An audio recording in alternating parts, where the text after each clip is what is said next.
Benvenuti allora da Mimmo Vita a questa puntata delle pillole di Radio Veneto Agricoltura. Noi continuiamo ad approfondire la situazione del settore primario veneto, soprattutto qui in questa emergenza coronavirus, o anch'io, vedete qui la mia bella mascherina.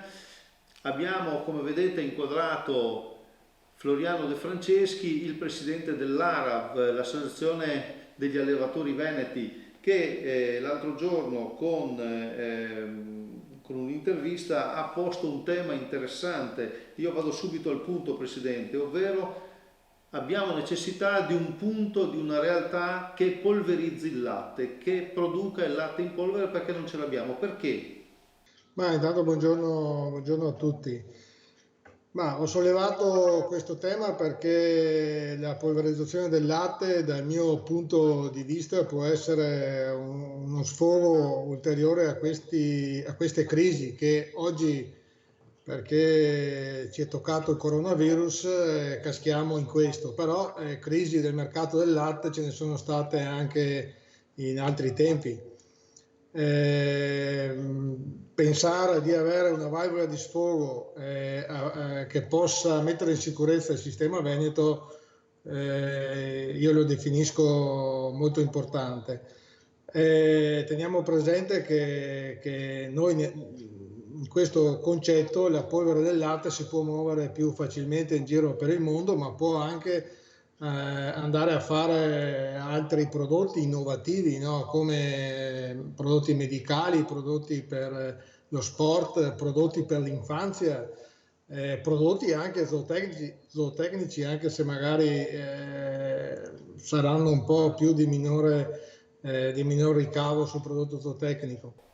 Ecco, volevo ricordare a chi ci guarda in questo momento che il settore allevatoriale veneto conta circa 2.800 aziende per un totale di 1,2 milioni di tonnellate di latte prodotto, di cui l'80% poi diventa formaggio, e spesso diventa anche formaggio di grande qualità, formaggio DOP, e quindi per questa situazione di stallo che voi in questo momento sostenete, vi trovate a sostenere, due sono le proposte, no? O vediamo di, come posso dire, congelare le cagliate per poterle usare più avanti, oppure trasformiamo tutto in formaggio, però il rischio è poi di avere prodotto in eccesso.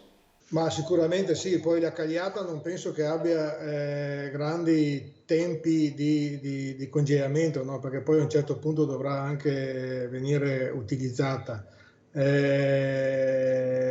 Mentre io capisco che sono due cose totalmente diverse. Un conto è fare un investimento dove io l'ho in qualche maniera detto con alcuni, no? Abbiamo messo il ragionamento è che abbiamo messo in sicurezza i cittadini tramite a Venezia, tramite il Mose, per le strade abbiamo fatto impianti stradali, la Pedemontana, il passante di Mestre, abbiamo investito tanti fondi, no? come regione. Allora qui si tratta di mettere in sicurezza il sistema veneto. Probabilmente questa può essere una strada, e una strada dove la regione, insomma, o tramite poi le sue agenzie, come può essere Veneto Agricoltura, Veneto Sviluppo, insomma enti che ora che sono a servizio della regione, un investimento tipo quello che è stato fatto in Piemonte, un progetto che sta andando avanti da 10 anni, è un polverizzatore che lavora 5.000 quintali di latte al giorno e riesce a remunerare dai 42-45 centesimi al litro. Ora in Piemonte, fra l'altro, stanno anche riproponendo un nuovo ulteriore impianto di altri 3.000 quintali di latte al giorno, un po' più piccolo.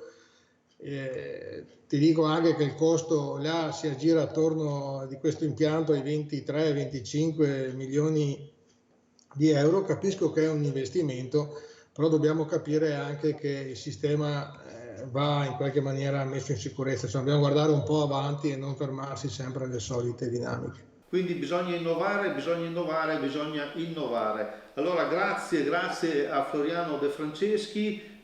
speriamo che questa proposta venga accolta. Noi facciamo tanti auguri a tutto il sistema lattiero-caseario veneto, che è veramente molto importante, e le pillole di Radio Veneto Agricoltura tornano.